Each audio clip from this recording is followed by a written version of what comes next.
office on location, out of the office actually, hanging out with UFC light heavyweight champion John Jones, who has a big fight coming up. John, Victor Belfort. What kind of challenge is he going to present to you? Oh man, Vitor Belfort is he's an awesome opponent, man. The guy, he's a legend in the sport. He's been around for about 15 years now. He's beat the who's who in this sport. He's fought in every high level organization and always have been either the champion or ranked top 5 in the world in any organization.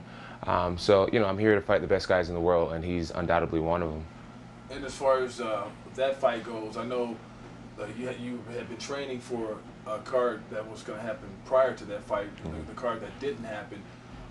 Did you have to change up some things to training camp, or did you just continue with what you were doing, the fight that was scheduled for your opponent when it got canceled? Yeah, originally I was supposed to fight on September 1st against Dan Henderson. He ended up having to pull out of that fight because of a knee injury. So to kind of make up to the fans for the fight card being canceled, the UFC decided to have me on the next available card, which is now on September 22nd against Vitor Belfort. And basically, we just had to go right back to the drawing board as soon as we found out about the cancellation, make a few alters to the style that we wanted to present, and we're here. We're ready to go again. And then, when that cancellation happened, Chael Sonnen was saying that, oh, hey, I'll take this fight.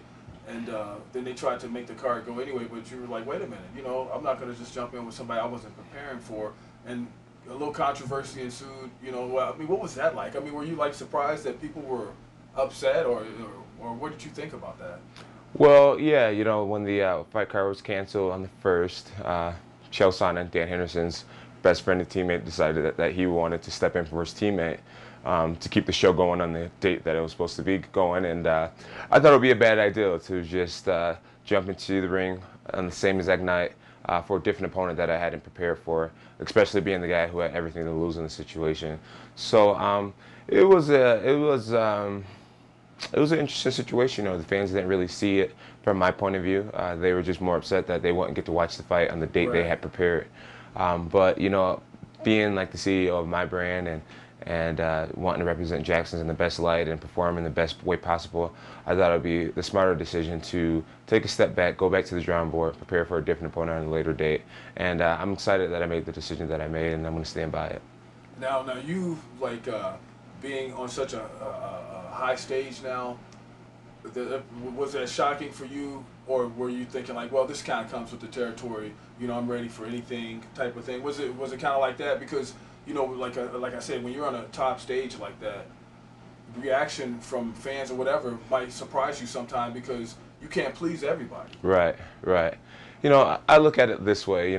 When you're in a position that I am, and being on top of your weight class and being the champion of your weight class, it's a lot of times you're gonna have to make decisions that makes the most sense for you, your company, your team, your management staff, and it's not going to be favorable in a lot of fans' eye. But you have to be willing to be that guy. You got to be a statement maker. You gotta be comfortable in your own skin. One of the greatest examples I can give you right now is LeBron James leaving Cleveland. Exactly. He had to do it. It was what was right for his family. It was right for his brand, and he made that decision. At the time when he made it, a lot of people hated him for it. But in the long run, it panned out. Now he's a champion with the Heat. At the end of the day, gold medalist too, yeah. Yeah, and a gold medalist. So at the end of the day, he's smiling, and he backed up his decision. So, and that's what I'm going to try to do on the 20. That's what I am going to do on the 22nd. It's like climbing the rocky hill to get to where you need to go. It's almost like it might feel uncomfortable at the time, but you know that the greener pastures are on the other side of that mountain that you're climbing. Yeah, absolutely. I totally agree. Hey, so you and your career, and then we're talking about being on that big stage. What has been more surprising to you? Because I was watching you at the last Jackson's MMA Series 9 fight card, and it's like everybody wanted to see you.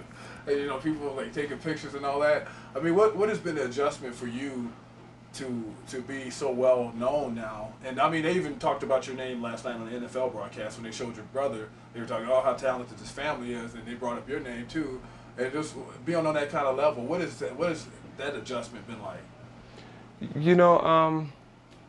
It's been a slow adjustment, you know, because it's not like I like won the lottery and became successful overnight. You know, it's been a 5-year journey now, and it's a lot. It's a lot. It's a lot of fun.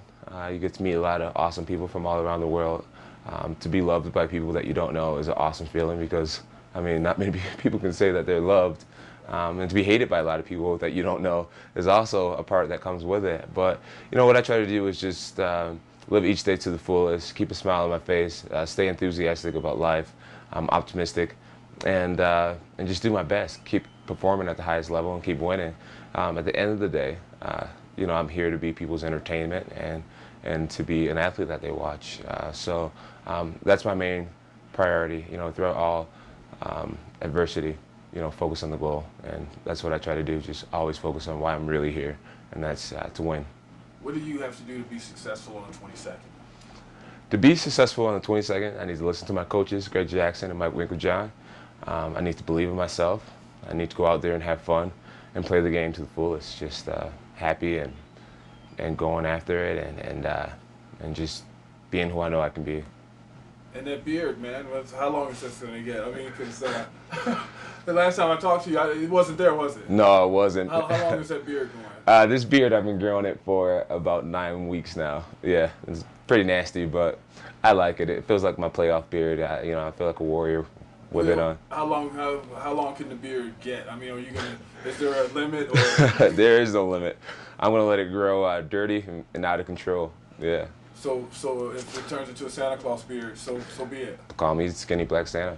That's awesome, man. Yeah. Hey, John, always a pleasure talking to you, man. Thank you. Wish you the best.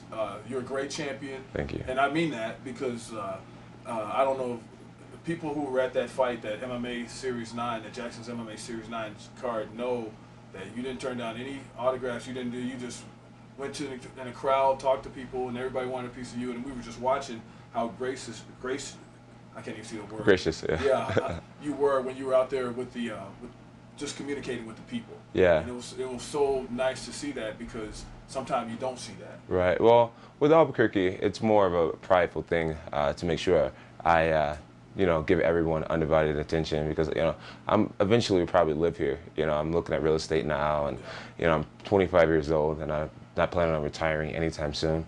Every time I come back in town, I rent a new apartment, and it's just getting expensive. So I'm looking into real estate, really setting my feet down here, and maybe even becoming an Albuquerque citizen. So having a strong fan base here, you know, treating people with love and respect here, it just makes a lot of sense to me. Everyone gives me a lot of love and respect everywhere I go in this town, and you know, I always try to give it back. And I heard a quote from, I think it was Muhammad Ali. He said, you know, you can never ever look down on someone for looking up to you. So I always try to give people the utmost amount of respect. Yeah. Appreciate you, man. Thanks. Thanks a lot. That's Johnny Bones Jones. I'm Van Tate. We'll see you next time.